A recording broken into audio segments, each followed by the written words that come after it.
Hey guys, it's Drac, and the overwhelming consensus from the video where I'm showing off the Nerf Tech stuff is that the new video format with the goggles is really cool and that you guys like it a lot, but for certain parts of my videos, you prefer this older format. So, I've decided to make a video today to kind of make sure that that's the direction that this channel needs to be headed in terms of my video quality, and make sure that you guys enjoy that. Plus, I dug up a really old mod that I like a lot and don't get to use for anything anymore, but I never made a video on, so I think that it'd be really cool to show that to you guys. Now, the Titan is a very powerful blaster. Sadly, sometimes the Titan breaks, and when the Titan breaks, you have to gut it. Now, you could probably fit it back into the shell, but the Titan is much bigger than it needs to be. All it really is a tank, a pump, and a trigger mechanism, and it doesn't even really need that trigger mechanism as long as excuse me, you have some way to release this valve in the back of the tank, which is pretty easy in this setup to do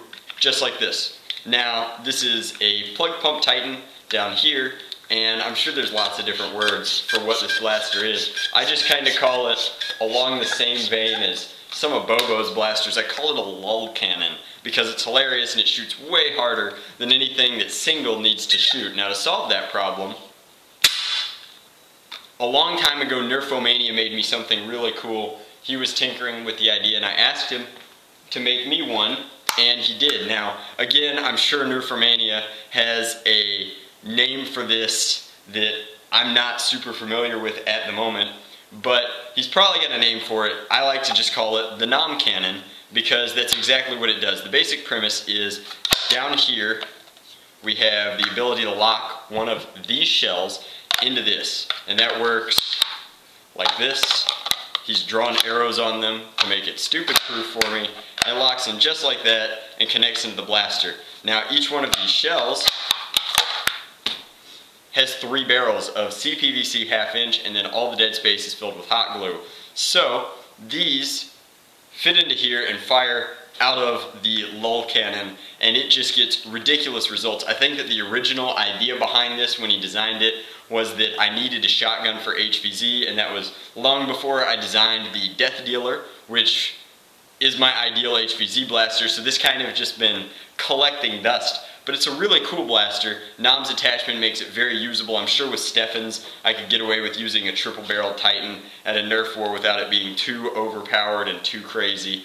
But I figured that since I was going to show you the lull cannon and the NoMcannon, I can show you kind of how they function and what it looks like in what a viewer told me was Drac Vision.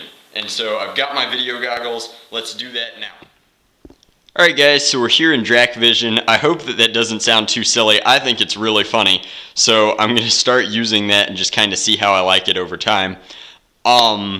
Obviously, here's the lull cannon, here's the Nom stuff. I only have 2 of his shells. I've preloaded one with streamlines. I would have loaded both of them, but sadly, I don't have the PVC on hand at university right now to connect this so that I can have 2 shells. So I'm going to have to use 1 shell for all 3 of the shots that I want to demonstrate, and I'll be doing that instead of loading them and swapping them out, so it's going to take a little longer. I apologize for that. I didn't mention it in the other video, but this blaster obviously has vinyl tubing that goes from the tank through the PVC, which makes up the majority of the body, even though it's been wrapped in electrical tape, and it goes up through here, around, down, and into here, and everything else has just been plugged. Like this is dead, and this is dead, so it's about as simple as an air blaster can get.